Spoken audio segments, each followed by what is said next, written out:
Can they change the future? What about Locke? And what job would Carlton have if he worked in the Dharma Initiative?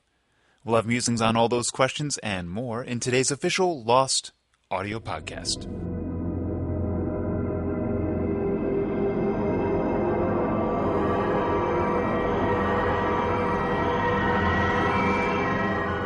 Hello, everyone. Welcome back to the podcast. Executive producers Damon Lindelof and Carlton Cuse are fresh off the plane from France, and they're joining us here today, a little jet-lagged, but nonetheless here, to rehash the episode The Variable. They'll also prehash our 101st episode, Follow the Leader.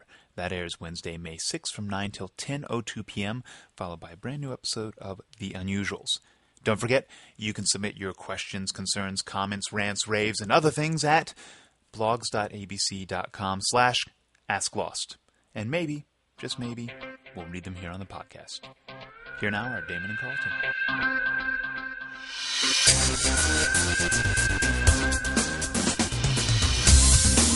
Bonjour, Damon. Bonjour, Carlton. How are you? Is that how you pronounce your name in French? Carlton? Well, I guess that's how it's pronounced. It's Damon and Carlton. Damon and Carlton. Damon and Carlton. Writers of Last Airbender. That was funny. Avatar. So we just got back from Paris, which was kind of awesome. Beyond awesome. We were at the Jules Verne Festival, and it was unbelievable. What's the Jules Verne Festival, you ask? We're not entirely sure, but it was awesome. It's this event that's put on by these people to sort of honor the legacy of Jules Verne, and so they give awards to people whose work I think is in the style and sort of right, but kind of as the sort of the father of science fiction. The first night, though, they gave a Jules Verne award to Buzz Aldrin, the second man on the moon. Right. Second night, you and I. Third night, Gerard Depardieu. What do these three things have in common? Write in with your suggestions. But we're not entirely sure, but we are honored nonetheless. It was incredible. So we and there were like 3,000 French fans there, and the whole thing kind of blew us away. We were not expecting the sort of turnout and attention that we got, and it was really remarkable. It was really incredible. I mean, lots of things are said about the French, but Carlton, I hope you don't say them anymore. It was really one of the best experiences ever on the show that we've had.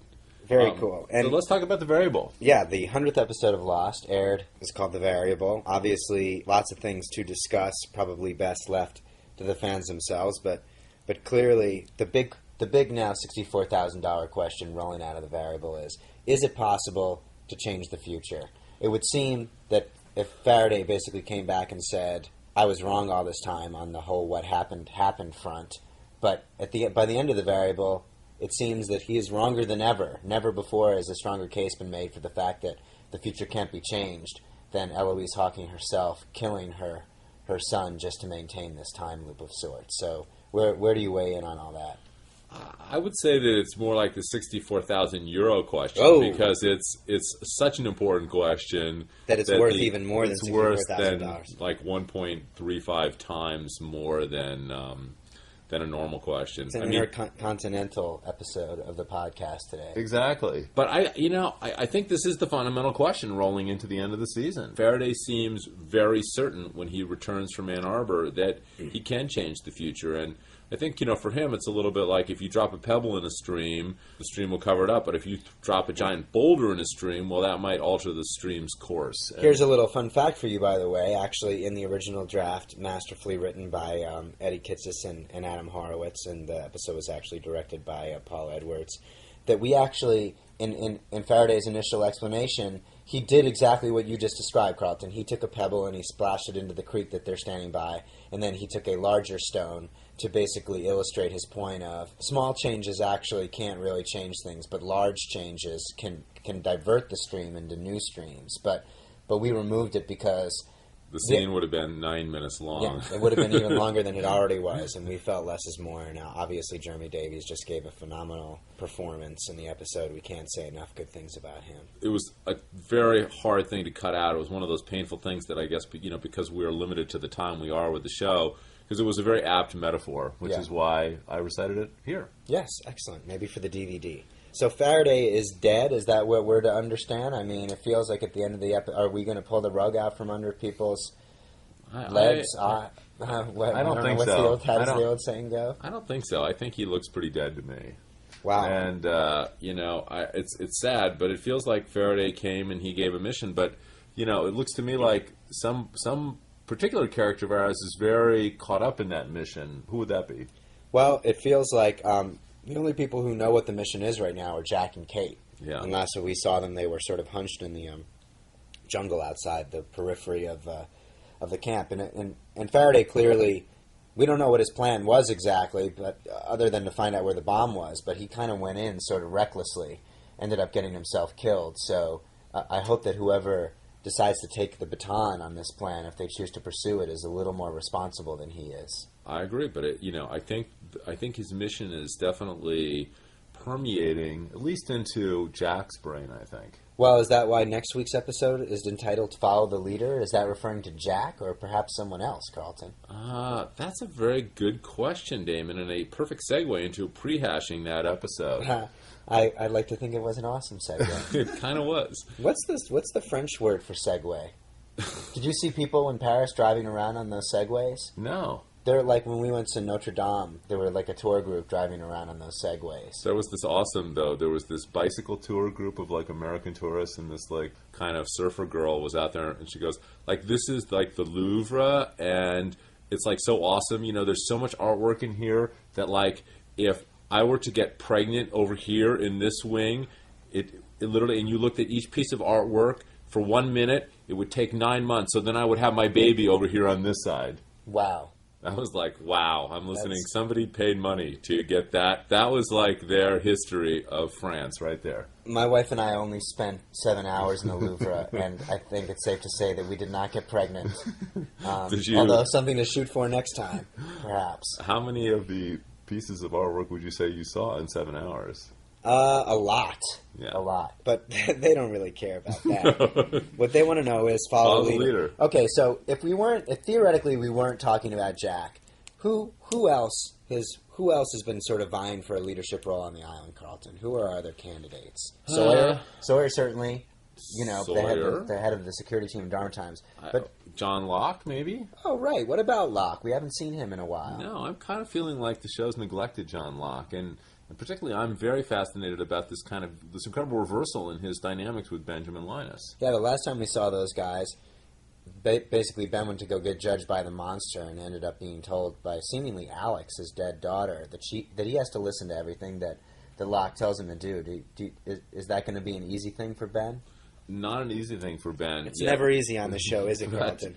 No, but I think when Ben says that he's a little bit concerned about Locke, I think that's a pretty accurate statement. I don't think he's lying there. Well, all right then. So let's get to the questions. Yes, exactly. You're kind of in a mellow mood today, aren't you? I'm still a little jet lagged. I think I might be coming down with the swine flu. I don't want to say that I'm a hypochondriac. You just tell me that right now? Yeah. Like you don't have a mask on? Why don't you just take your pants, which are off, and put them over your face? I don't even know how to respond to that question. All right. May I begin? Questions. Carlton. Emily D. from Inver Grove Heights, Minnesota asks, "Love the show, but I hate you for killing Charlie. No offense. Anyway, how did the Dharma vans get gas?"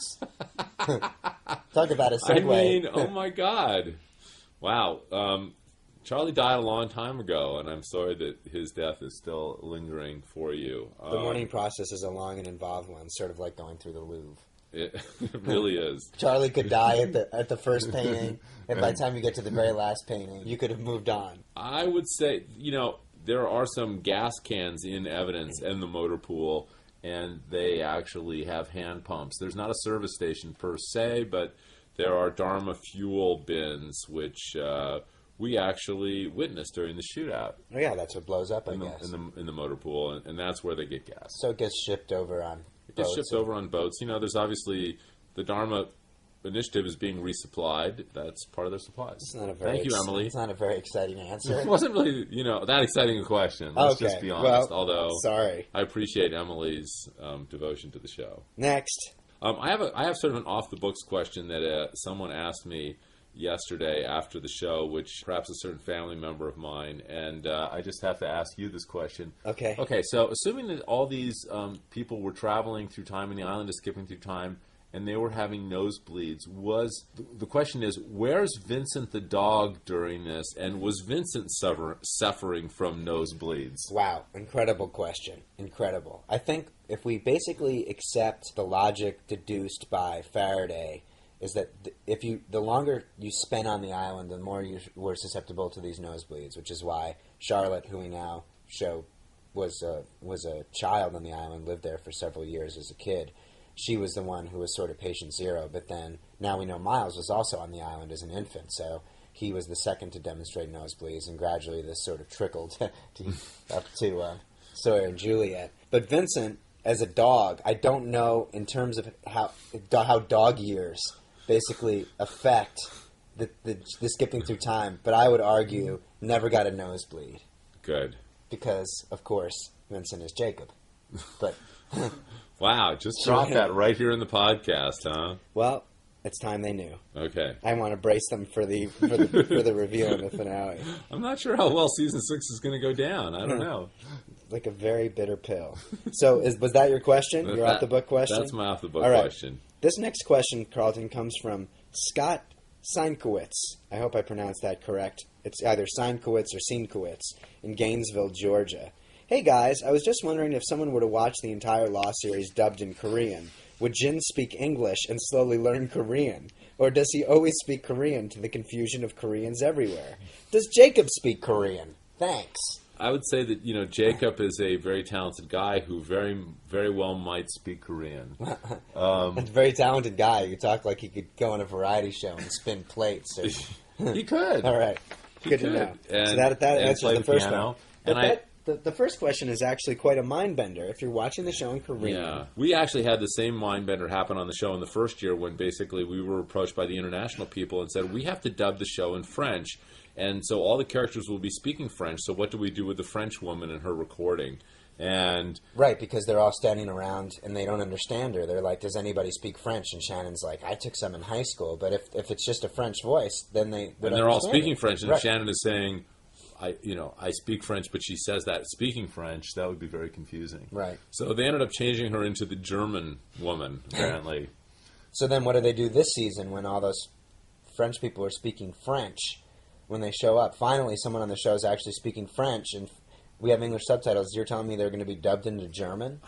Thank God no one actually asked us that, because I would not want to bear the responsibility for that decision. There's a lot of decisions I don't want to bear responsibility for. I don't know. God. It really hurts your brain to think about it. Does. It's sort of like time travel. But I thought I'd at least offer up the conjecture. I hope that they just put it in subtitles. That's my feeling. We're going to look into that. All right, Damon. So, Arjan Ralte from the Netherlands, the province Overijssel. Oh, my Lord. This is an international incident in the making. It really is, because I completely butchered all of those names. But the question will make sense now. Damon and Carlton, I'm absolutely love the show, and I'm enjoying the time travel period as long as it lasts. I'm not really good at asking silly questions for the podcast, so I'll ask a serious one for the podcast. My question is, will we ever see Alvar Hanzo on the show in either seasons 5 or 6? Where is this originating from? The Netherlands. Of course it is. Because obviously Alvar is a big star in the Netherlands. Yeah, I think it's safe to say that we might hear the name Hanzo again. Whether or not he'll actually appear on the show is anyone's guess, but obviously season 6 is going to be a season of many answers, and Alvar Hanso seems to be sort of one of the founders of the Dharma Initiative, if not, the money man behind the entire operation. So there might be a couple blanks that get filled in under the Hanso name. Cool. Sort of leave it there. That's good. My final question for you, Carlton, comes from Bleag, South Australia. That's Bleag. I think I'm pronouncing it right. Why did Ben have to move the island if it is always moving? This is sort of a fascinating question. Because I think there's a difference between a slow drift and a significant change. It's a little bit like the difference between just cruising along in space and suddenly going warp speed. Right. So you're saying that the island was always moving in space, but it wasn't necessarily always moving in time.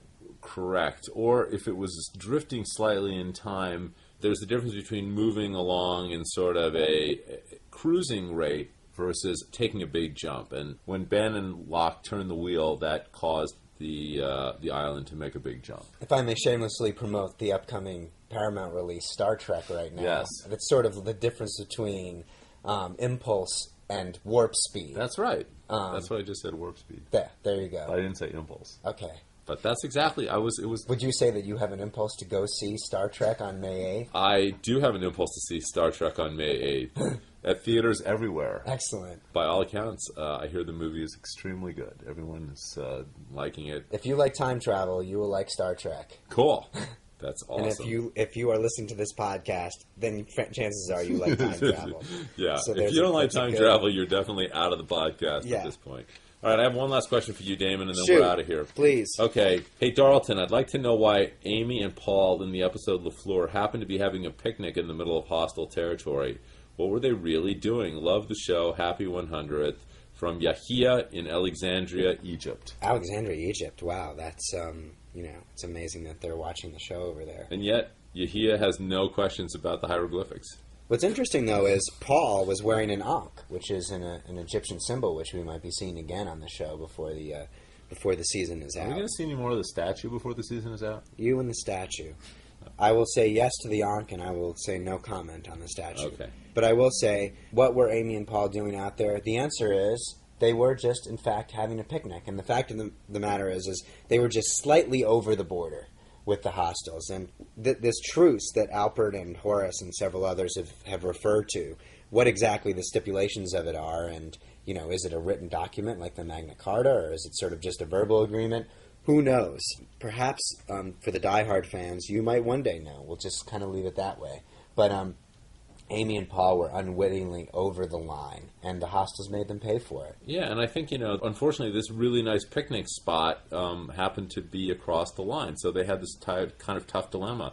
Do we go picnic in this beautiful bucolic spot? And risk getting shot? Or do we picnic in some dreary place? And they're like, it's barely over the line.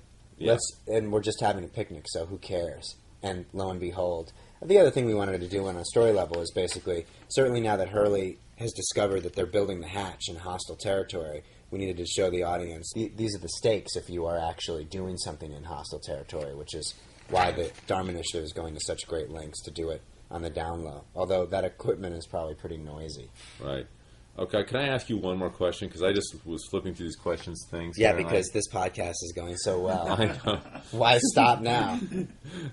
All right, here it is. Basically, I'm just going to summarize the question. Basically, what job would you pick if you were in the Dharma Initiative? I would like to be a Dharma philosopher. Wow. Just because I feel like I want to sit under a tree and just, think about stuff and have people kind of wander over and say, hey, I noticed it says philosopher on your jumpsuit. What are you thinking about today? I think I'd be a Dharma water sports instructor. Wow. Would that even fit on your jumpsuit?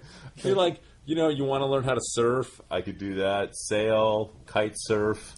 I think they had, they could have invented the kite surfer. Sports fishing, pretty much anything to do that, there's a lot of really cool stuff you can do out there. Reef casting, sea kayaking. I was actually under the impression, scuba diving, until this conversation, that the Dharma Initiative was actually there to further mankind with experiments, not go on a Club Med vacation.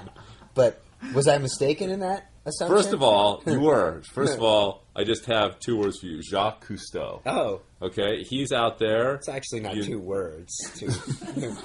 Two proper names, perhaps, but okay. Sorry, Jacques, one word, Cousteau, another word. Yeah, okay. He was also trying to better mankind, and how did he do that? By swimming underwater. Your logic is as flimsy as the time travel on this show. But on that note, I think we're out. I think we should bid adieu. Au revoir, Damon. Au revoir, Carlton. That's it for this week's podcast. We'll be back next time to prehash the season finale. And yes, we'll also have an answer from our friends at International on what language does Jin speak in Korea. Lost, Follow the Leader airs Wednesday, May 6th from 9 till 10:02 p.m., only on ABC.